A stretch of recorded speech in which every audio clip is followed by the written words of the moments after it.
Romanos capítulo 3.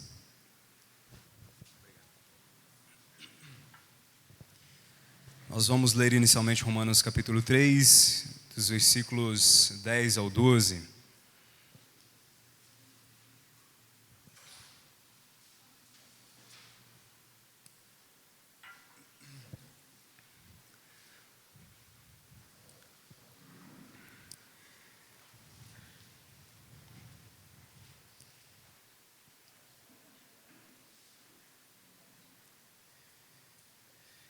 Paulo escreve o seguinte, Romanos 3, a partir do versículo 10, como afirmam as Escrituras: ninguém é justo, nenhum sequer.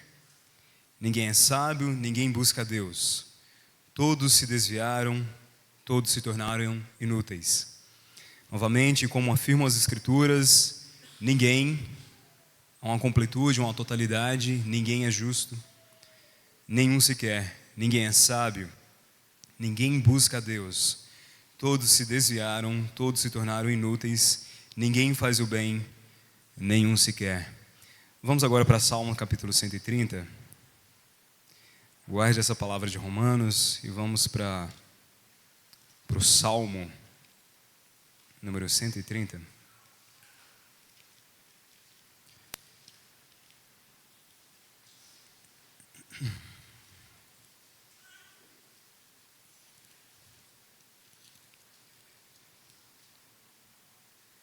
Das profundezas do desespero, Senhor, eu clamo a Ti. Escuta minha voz, ó Senhor, dá ouvidos à minha oração. Senhor, se mantivesses um registro de nossos pecados, quem, ó Senhor, sobreviveria? Tu, porém, ofereces perdão, para que aprendamos a Te temer. Espero no Senhor, sim, espero nele. Em Sua palavra depositei minha esperança. Anseio pelo Senhor, mais que as sentinelas anseiam pelo amanhecer. Sim, mais que as sentinelas anseio pelo amanhecer. Ó Israel, põe a sua esperança no Senhor, pois no Senhor há amor e transbordante redenção. Ele próprio resgatará Israel de todos os seus pecados. Pai amado, obrigado pela Tua palavra, obrigado porque o Senhor nos dá essa oportunidade de estarmos aqui e poder contemplar aquilo que o Senhor tem escrito há tanto tempo, Pai. Que tem servido a pessoas que têm buscado o Senhor. E que nessa noite essa palavra seja também útil ao nosso ensino, Pai. Útil para transformação de pensamentos e de vidas, para a nossa restauração, para a nossa afirmação de fé, Pai. Em nome de Cristo nós rogamos. Amém. No primeiro texto nós vimos que há uma afirmação muito dura, né, de que não há ninguém justo. E isso aqui é uma perspectiva na qual Paulo afirma, e foi escrito anteriormente, de que nenhum ser humano de fato nasce justo. Todos os seres humanos são gerados em pecado e todos os seres humanos são injustos na sua natureza. O seu cerne, o seu princípio é pecador. E ele não é justo diante de Deus, e ele faz aquela afirmação muito dura, e é uma afirmação na qual talvez ela bata nos nossos ouvidos e a gente pensa, afinal de contas, se ninguém é justo, ninguém teme a Deus, todos se desviaram do mal, e eu, o que eu faço? E talvez esse seja um grande dilema no qual nós temos deparado, e as pessoas no geral têm se deparado, porque nós vivemos em um tempo de uma filosofia existencialista, no qual ela, em algum momento, vai afirmar que não existe, tudo é um eterno nada, e que você pode definir a sua vida da forma como você quiser. E talvez soe um pouco preciso quando nós ouvimos o que nós temos ouvido hoje em dia, que eu posso ser o que eu quiser. Portanto, se eu afirmo que eu quero ser um liquidificador, eu não posso ser um liquidificador de fato. Por mais que eu sinta ser um liquidificador, por mais que eu queira ser um liquidificador, por mais que eu queira ser um tigre, por mais que eu me sinta como um tigre, eu não posso ser, não faz parte da minha essência ser um tigre. Portanto, é por isso que nós vemos hoje em dia tantos pensamentos de você é assim, você pode ser o que você quiser. Em última análise, nós não podemos ser o que nós quisermos. Nós podemos eventualmente adquirirmos algumas coisas e muitas coisas, podemos ter algumas profissões, podemos avançar intelectualmente, nós podemos avançar financeiramente, nós podemos obter algumas coisas, podemos fazer parte de um grupo de profissões. Se você realmente se dedicar e trabalhar e estudar, você sim pode se tornar um médico, um advogado, um empreiteiro, um engenheiro de segurança do trabalho, enfim. Mas você não pode ser aquilo que é absurdo. Portanto, nós vivemos nesse tempo no qual a filosofia existencialista diz que você pode ser o que você quiser. Por isso nós vemos tantas afirmações de você pode ser fluido, você pode mudar aquilo que você quer ser. Só que isso há um problema, isso gera uma angústia. Isso gera uma angústia, porque você quer se tornar algo algo que não é possível você ser. E quando as pessoas dizem que você pode ser o que você quiser, isso te gera uma angústia, porque eventualmente você não quer ser algo que seja razoável. Você não quer se tornar alguém ou uma coisa que seja razoável. Por mais que eu quisesse ser um bebê, e esses dias para trás eu vi um caso de um homem que se sentia um adulto de quase 50 anos, que se sentia um bebê de 2 anos de idade. E ele se vestia como um bebê, colocava fralda e se sentia. Ele não tem como ser um bebê. Por mais que ele sinta ser um bebê, ele não pode ser um bebê. Isso vai gerando angústia. Isso gera caos. Isso gera desespero. Porque, afinal de contas, quando nós temos esse pensamento que diz que você pode ser o que você quiser, e ele encontra ouvidos de pessoas que essencialmente nasceram em pecado, que buscam o mal, e aqui Romanos diz que todos buscam o mal, todos se desviaram, todos pecaram, porque essencialmente todos nós nascemos em pecado, todos nós naturalmente buscamos fazer o mal, por mais que nós queiramos fazer o bem. E muitas das vezes nós enganamos aos outros, enganamos a nós mesmos. Enganamos a nós mesmos quando achamos que todas as nossas ações, pensamentos são bons e benéficos e virtuosos. Então, pensando nessa perspectiva que todos nasceram maus e encontram esse pensamento de que diz que você pode ser o que você quiser e de que o nada é o que vale, você vai ficar tateando no escuro a sua vida e uma eterna angústia na busca de se encontrar, de entender por que é que você existe. Afinal de contas, por que você foi concebido e por que você existe? Por que você está aqui nessa noite me ouvindo? Por que você veio até aqui esse salão a convite de alguém ou por vontade própria? Por que é que você existe? Qual que é a razão da existência? E se a razão da existência é um nada, em última análise a nossa vida não tem sentido algum. E aí quando nós nos deparamos com esse salmo de número 130, ele é um salmo de redenção. E ele faz parte de um conjunto de salmos que vai do 120 até o 134, que são os salmos de romagem, ou salmos de peregrinação. Eles eram cantados pelo povo de Israel em uma sua peregrinação para adorar Deus em Sião, ou para adorar e buscar a presença de Deus no templo. E eles iam andando e cantando esses salmos. E dentre esses salmos, que vai do 120 até o 134, nós nos deparamos com o salmo número 130. E ele fala de uma busca pelo Senhor. E nós encontramos aqui uma afirmação de redenção nesse salmo. Então, o salmista, o peregrino, cantava o seguinte: das profundezas do desespero, Senhor, eu clamo a Ti. Então, se você está numa condição de que você sabe que você nasceu pecador e que a sua natureza sem Deus é buscar o mal, e perceba, buscar o mal, às vezes você acha que está fazendo bem, porque você acha que é altruísta e faz realmente o bem, porque você não está preocupado com a aceitação de ninguém, mas até mesmo a bondade que às vezes nós fazemos é porque nós buscamos a aceitação e a admiração de alguém. Então, portanto, sem Deus e sem Cristo, todos os nossos atos, infelizmente, são carregados de pecado. E aqui o salmista, o peregrino, ele canta das profundezas do desespero, da profundeza de uma existência que não tem sentido, que eu não enxergo sentido da minha existência. Afinal de contas, por que é que eu levanto toda segunda-feira, chega domingo à noite, tem gente que brinca, né, que já vai dando uma depressão, né?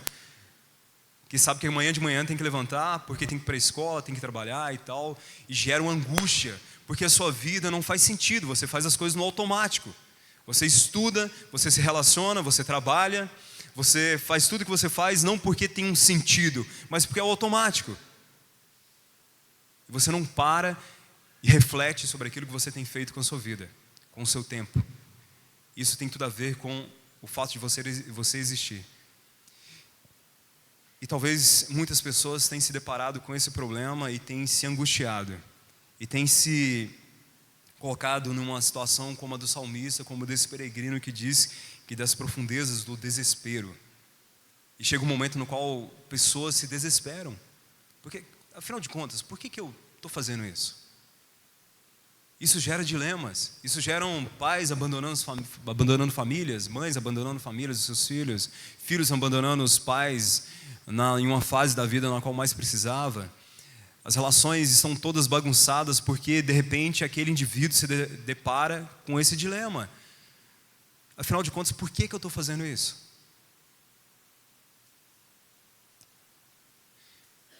O peregrino diz que de uma profundeza, como se fosse de um mar muito profundo, de um lugar de profundidade, assim como o mar, ele clama ao Senhor de uma maneira consciente da angústia que ele está passando e que ele tem que encarar de frente. E ele clama ao Senhor desesperado: Senhor, eu clamo a Ti. Senhor, hoje, nesse dia 2 de junho de 2024, de repente eu me deparei, por que é que eu existo? Por que é que eu vou ter que levantar amanhã de manhã e colocar o celular para despertar, o despertador, e preparar o lanche, e me preocupar com a tarefa da escola e tal? Por quê? Se o que é pregado a nós é que a sua vida é um eterno nada. Você pode ser o que você quiser, sendo que você não pode ser o que você quiser. Ele clama desesperado, de uma forma sincera. Em algum momento da minha vida, em alguns momentos da minha vida, eu tenho clamado a Deus de forma desesperada. E do principal foi quando eu me deparei com a possibilidade de que eu estava distante de Deus, de que eu precisava de Deus, de que o meu caminho sem Deus é um caminho de erro, é um caminho de busca do mal, é um caminho de pensar aquilo que é mal. É um caminho de distanciamento de Deus, de separação de Deus, de inimizade com Deus. E todos nós nascemos como inimigos de Deus. E em um dado momento da minha vida eu clamei ao Senhor: Senhor, me perdoe, porque eu sou um mísero pecador e eu preciso do Senhor. De uma forma desesperada, de um reconhecimento da sua condição diante de Deus, diante de toda a existência, muitos têm clamado de forma sincera e a algum nível desesperado diante de Deus. E no versículo 2 ele diz: escuta minha voz, ó Senhor, dá ouvidos à minha oração. Então o peregrino, o salmista, ele suplica, ele clama ao Senhor: dá ouvidos ao meu coração, à minha oração, escute a minha voz, ó Senhor. Estou desesperado, eu não estou encontrando mais sentido na minha existência, porque me disseram que eu posso ser o que eu quiser, e de repente eu percebi que eu não posso ser o que eu quiser. Eu não posso ter tudo o que eu quero, porque essa é uma condição da realidade. Nós não podemos ter tudo o que nós queremos, nós não podemos ser tudo o que nós queremos ser.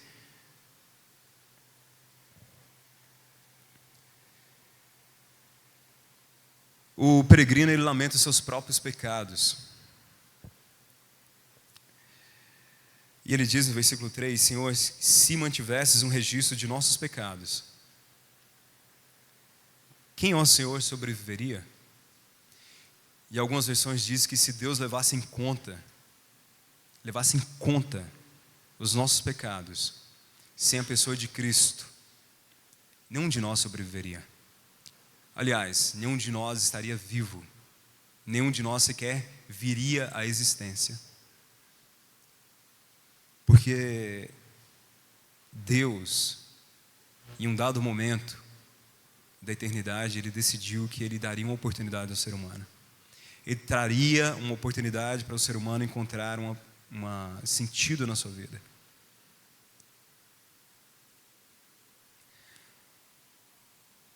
Senhor, se mantivesse um registro de nossos pecados, Senhor, pense sobre isso. Se Deus levasse em conta todos os seus atos que você sabe que são de pecado, todos os seus pensamentos, todas as suas omissões, todas as suas más ações, que são pecaminosas. Ai de mim que sou pecador. Ai de mim que sou pecador. Porque Deus não tem um filtro no qual Ele não consegue não contemplar toda a sua vida. Deus consegue contemplar e conhecer cada um de nós na sua essência, na sua intimidade, no seu pensamento mais profundo que você não reparte nem mesmo com o seu melhor amigo. Naquela coisa que você carrega só consigo mesmo, Deus conhece. E talvez seja uma atitude, um pensamento pecaminoso. E se Deus levasse em conta todos os nossos pecados, sem a pessoa de Cristo, nenhum de nós sequer estaria vivo. Nenhum de nós sequer viria à existência. Deus vê todas as coisas e nenhuma iniquidade, nenhum pecado passa despercebido dos seus olhos. O ponto aqui é que o peregrino, o salmista, ele diz que Deus, em alguma medida, decide não levar em conta todos os nossos pecados em razão daquilo que nós de fato merecemos. Porque a palavra diz isso, que Deus diz que a retribuição, o mérito de você ser um pecador é a morte. O salário, a retribuição, o mérito que você tem por ser um pecador, uma pecadora, é a morte. Mas, portanto, ele diz que Deus, em alguma medida, não leva em conta os nossos pecados, mas só por uma forma. E há somente uma pessoa que pode fazer isso, que é Jesus Cristo. Porque quando Cristo morre no lugar de cada um de nós aqui nesse salão e nesse mundo, Ele traz a possibilidade de perdão e de redenção. E quando um indivíduo aceita esse sacrifício de Cristo em substituição a você, e você reconhece, sim, eu merecia morrer porque sim, eu nasci pecador, desde a minha infância, desde quando eu não sabia nem falar, eu tinha atos de pecado, e eu merecia morrer, em uma perspectiva espiritual e material também, mas Deus proporcionou uma forma para que eu seja vivo e mantenha vida, e não apenas uma vida biológica, mas uma vida eterna de reconciliação, de chamá-lo de Deus de Pai, de poder chegar diante dEle e orar e ter acesso a Ele. Então, nessa medida, Deus, quando olha para você, Ele olha por meio de Jesus Cristo. Jesus Cristo, por assim dizer, uma analogia, como se fosse um filtro. Porque se Deus contemplasse você sem Jesus Cristo, você seria fulminado. E eu também. Porque Deus, quando olha para a raça humana e Ele vê a pessoa de Cristo que morreu pela raça humana, Ele traz graça, Ele traz uma possibilidade de perdão. E Ele traz uma possibilidade para que aquele indivíduo que clamou em desespero não seja mais desesperado, mas seja esperançoso e carregado de esperança, de uma expectativa boa de uma nova vida. No versículo 4 ele diz o seguinte: tu, porém, ofereces perdão. Então, tomado pela angústia, tomado pelo desespero, o peregrino levanta os olhos a Deus e ele vê graça de Deus e esperança do perdão, e ele diz: tu, porém, ofereces perdão para que aprendamos a te temer. E o temor do Senhor nessa medida, e muitas das vezes nós vemos na palavra de Deus que o temor do Senhor não é medo, mas é uma expressão que significa confiança reverente. E aqui na Scofield ele diz que não só apenas uma confiança reverente, mas incluindo o ódio ao mal. Então quando o indivíduo ele teme ao Senhor, não só ele tem uma confiança reverente a Deus, mas ele odeia o mal. Ele odeia pensar no mal, ele odeia praticar o mal. Então o salmista declara: tu porém ofereces perdão para que aprendamos a te temer, para que nós possamos confiar no Senhor reverentemente, para que eu possa aprender a odiar o mal, para que o ódio, quando ele era pecaminoso e vicioso, ele seja transformado em um ódio contra aquilo que é mal, aquilo que é pecaminoso, aquilo que te destrói, aquilo que destrói o outro. E quando você se depara diante de Deus, reconhece que Ele é grandioso, Ele oferece perdão a você, você passa a temê-lo. E não apenas um medo, não é medo, é uma confiança reverente. Em uma medida tal que chega a você odiar o mal. Espero no Senhor, versículo 5, espero no Senhor, sim, espero nele. Em sua palavra depositei minha esperança. Ele se descreve no fundo do poço, porém ele foi atingido pela graça de Deus. Ele passa a ter novos objetivos de vida. E aquele indivíduo que outrora estava numa situação de desespero e ele não encontrava um sentido para a sua vida, e ele começa a entrar num automático, faz as coisas por fazer, levanta de manhã na segunda-feira e faz tudo aquilo no automático, ele não para refletir sobre isso, e talvez quando ele para e reflete sobre isso, ele se depara com nada, e ele pensa: por que eu faço isso? Mas quando ele declara a Deus de que ele está desesperado, quando ele declara a Deus de que ele precisa de Deus, quando ele declara a Deus que ele precisa de Jesus Cristo em sua vida, ele é cheio, tomado de esperança e de um temor tal, de que daquela postura de desespero, ele é atingido pela graça de Deus, e ele começa a ter objetivos na sua vida, ele começa a entender por que ele faz as coisas, ele começa a entender por que ele existe, e ele começa a odiar o mal, os seus maus pensamentos, as suas más ações, o mau pensamento de alguém, a má ação de alguém, e você começa a ser preenchido de objetivos e de novos objetivos de vida. E de repente a sua vida intelectual, a sua vida do dia a dia, de trabalho, de cuidar da sua família e tal, ela começa a ter um sabor.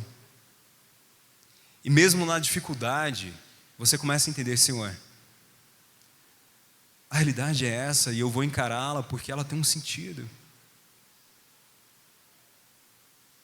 Quando o André falou aqui sobre a criação de filhos, né, e às vezes nós temos uma perspectiva errada, né, com relação aos nossos filhos. E ontem mesmo a gente foi numa festinha e tal, e a gente estava indo embora e o rapaz falou assim: você vai ver quando tal, for gastar dinheiro com escola e tal. E parece que filho virou só essa coisa utilitária. O quanto ele vai me dar de trabalho, o quanto eu vou gastar com ele financeiramente e qual o retorno que ele vai me trazer futuramente financeiramente. Algumas pessoas do mercado financeiro que gostam de fazer contas de qual é o valor que você gasta com o seu filho, se você tiver um filho ao final de determinado tempo, e dependendo da escola, do nível de vida que você investe nessa criança e põe de dinheiro e tudo mais, beira a casa de 1 milhão, e aí alguns afirmam: não vale a pena ter filho, porque a criança virou uma coisa utilitária, entende? Ela não é mais um veículo de transformação de você mesmo e de te conectar com Deus, de você criar um indivíduo que é colocado na sua vida, que é uma bênção. Porque quando você é atingido por uma nada, o seu filho é um transtorno. O seu filho é um objeto de gastar o seu dinheiro. E não mais um indivíduo que depende de você emocionalmente, intelectualmente e sobretudo espiritualmente, no qual você tem que se preocupar com ele. E portanto, quando você é invadido por essa graça, e você entende essa graça, esse perdão de Deus, você olha para o seu filho e fala assim: Senhor, obrigado por esse presente. É difícil, levanta de madrugada, chora, chega aqui na reunião e fica gritando. A Isabela gritando, eu falei: o que eu faço, amor? Eu falei: não sei. Quando tiver maior, você fala: menino, não dá, né? Agora você fala para ela, ela grita mais. Eu falo: não, então eu vou parar de falar, deixar ela crescer mais um pouquinho. Mas é isso. Cada um de nós que somos crescidinhos aqui, um dia deu muito trabalho para o pai e para a mãe, levantou de madrugada, teve que trocar uma fralda e tal. Mas quando você entende, você é invadido pelo perdão de Deus, você entende a graça de Deus, a forma como você lida com você mesmo, você lida com os seus acertos e com os seus erros, a forma como você lida com o outro, e sobretudo a forma como você entende e se relaciona com Deus, ela muda. Porque você não tem mais Deus como alguém que está pronto a te punir e te lançar no inferno, mas alguém que você pode chamar de pai. Não um pai que promete e não cumpre, mas um pai que tudo aquilo que ele promete, ele cumpre. No pai no qual você pode descansar. O pai no qual você, na situação mais difícil da sua vida, de talvez uma depressão, de um pânico, de uma angústia, você pode se voltar para Ele e clamar, como o peregrino clama. Das profundezas do desespero, Senhor, clamo a Ti. Versículo 6: anseio pelo Senhor mais que as sentinelas anseio pelo amanhecer. Eu fui militar durante 6 anos. Quando eu estava no exército, e quando eu li esse texto aqui, eu lembro quando eu tirava a guarda, né? A gente entrava 6, 7 horas da manhã e até 7 horas do outro dia.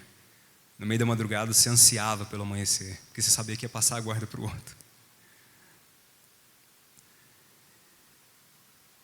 E aqui tem 2 sentidos. Um, que você sabia que ia poder descansar, e o outro, porque a noite ela é tenebrosa. A noite é quando o inimigo gosta mais de atacar. E aí pense nessa pessoa que estava nas profundezas do desespero. Ele está numa condição como se fosse esse sentinela na noite, sozinho, em uma guarita na qual ele pode chegar alguém que quer tirar a vida. E quando você se depara com Deus, e você clama a Deus, e você numa situação de desespero e de angústia, clama: Senhor, eu preciso de Ti. É como esse sentinela que de repente está amanhecendo o dia, e ele sabe que pode descansar, ele sabe que o ladrão não vai mais querer atacá-lo ali, porque está claro, ele está sendo observado por mais pessoas, e aí ele descansa. Então o peregrino fala que eu anseio pelo Senhor mais que as sentinelas anseiam pelo amanhecer. Sim, mais que as sentinelas anseiam pelo amanhecer. Ó Israel, e aqui ele se volta para todo Israel. E aqui eu me volto para cada um de nós aqui nessa noite. Perceba, ponha a sua esperança no Senhor.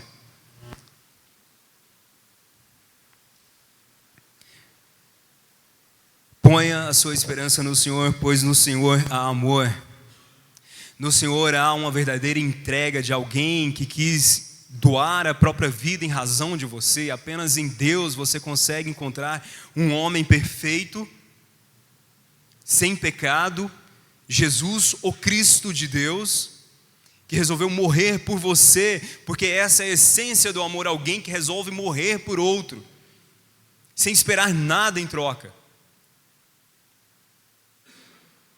Há apenas uma coisa, sim, que Cristo quer de você, que você aceite esse sacrifício, porque sem você reconhecer esse sacrifício, de que você, nessa situação de desespero, não abraçar esse sacrifício com todo o sua força, você não pode se chegar a Deus. Então cada um de nós ponhamos a nossa esperança no Senhor. Todas as vezes nas quais eu estive desesperado, eu busquei a Deus e eu encontrei refrigério para minha alma.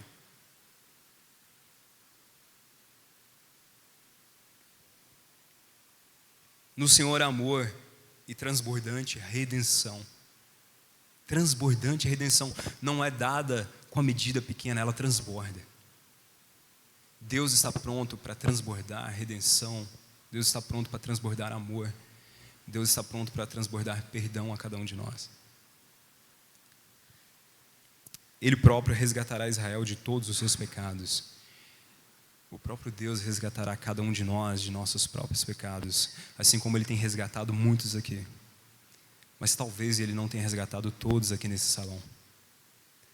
Então, portanto, aquilo que nós lemos, todos nós aqui nascemos pecadores. Nenhum de nós nasceu sem pecado. Todos nós, sem exceção. Mas talvez apenas alguns, em uma situação de angústia, de se deparar com a vida e pensar, afinal de contas, por que é que eu existo? Alguns de nós clamaram ao Senhor do profundeza do seu desespero. Encontrou um novo objetivo de vida. Encontrou um sentido para a sua vida. Por meio de Jesus Cristo. E eu convido a você que eventualmente não tem feito isso. Faça isso nessa noite. Faça isso nessa noite. Não deixe para amanhã. Amanhã talvez eu vou pensar nisso. Não deixe para amanhã. A mão de Deus está estendida aqui, agora. Para que Ele traga um sentido para a sua vida. Eu posso dizer da minha experiência própria, de todas as vezes nas quais eu estive desesperançoso, nas quais eu pedi a Deus que não vivesse mais, eu me voltei para Deus e Ele estendeu a sua mão e Ele está pronto para estender a mão dele para cada um de nós nessa noite. Isso também serve para você, meu irmão e minha irmã. Não se esqueça que o Deus que salvou você te tirou do lamaçal de pecado, te tirou da condição de desespero sem sentido de vida. Talvez você está numa condição de aflição por algum motivo. Lembre-se, Deus é o Deus que transborda a redenção e há amor. Vamos orar mais uma vez. Senhor Deus, nós somos tão pequenos diante do Senhor, Pai. Temos os nossos valores enquanto seres humanos, temos os valores talvez para a nossa família, para um ou outro amigo, mas espiritualmente, Pai, nós reconhecemos que não somos nada, Pai. Sem o Senhor nós não somos nada e estamos imersos em um desespero, em uma profundidade de angústia, porque eventualmente nós nos deparamos com a nossa existência e não encontramos sentido em nossa vida, Pai. Talvez nós queiramos ter e ser algumas coisas que não são possíveis, e talvez isso nos angustie, Pai. Talvez a angústia, o desespero, a depressão, o pânico tenha invadido o coração e mente de algumas pessoas nessa noite, Pai. Eu te rogo que se há teus filhos aqui nessa noite com esses sentimentos, nessas circunstâncias de que o Espírito Santo fale com eles, Pai, que esses irmãos e irmãs busquem o Senhor e entenda que no Senhor há amor, no Senhor há redenção e o Senhor está pronto para restaurar essa vida. E que se nesse local, Pai, há pessoas que nunca tiveram encontro contigo, Pai. Eu peço que o Senhor entregue mais uma alma a Jesus Cristo nessa noite, Senhor. Que o Espírito Santo campeie esse local e fale a corações e mentes e que haja transformação de vidas. Para que pessoas que talvez não tenham encontrado sentido na vida, tenham novos objetivos em sua vida, Pai. Eu te rogo pelo poder e no nome de Jesus o Cristo. Amém.